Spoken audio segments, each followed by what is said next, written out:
انهيار عقار بالكامل في شبرا. تعال اقول لك ايه اللي حصل. انهيار عقار في شبرا مكون من 3 ادوار. طبعا بعد العقارين اللي انهاروا في حدائق القبة واللي مات من ساعتها 11 شخص، يجي دلوقتي طبعا وكمان بعد عقار السيدة زينب برضو يجي دلوقتي عقار في شبرا مكون من 3 ادوار بيقع بالكامل.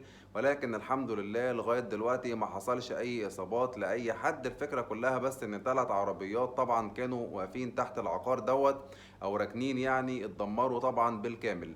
الغريب بقى في الموضوع بيقولك ان المسؤولين حذروا الناس اللي ساكنين في العقار ان هم يخلوا المبنى علشان هيقع.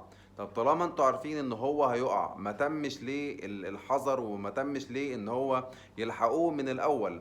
يعني لما شفت الفيديو بتاع العقار كان في احد السكان اللي اخلى البيت، يعني من ضمن السكان اللي مشيوا من البيت قبل ما يقع. كانوا بيقولوا ان هم عمالين يقولوا ان البيت محتاج ترميم ومش عايزين يطلعوا رخصة الترميم. فانا معرفش بصراحة التخاذل ده هيفضل لغاية امتى موجود. وتاني وللمرة المليون، وفي كل فيديو عمالين بنصور في عقارات عمالة بتقع، زي ما بقولك في حدائق القبة وفي السيدة زينب ودلوقتي في شبرا. الناس يا جماعة أرواحها المفروض إن هي أغلى من كده.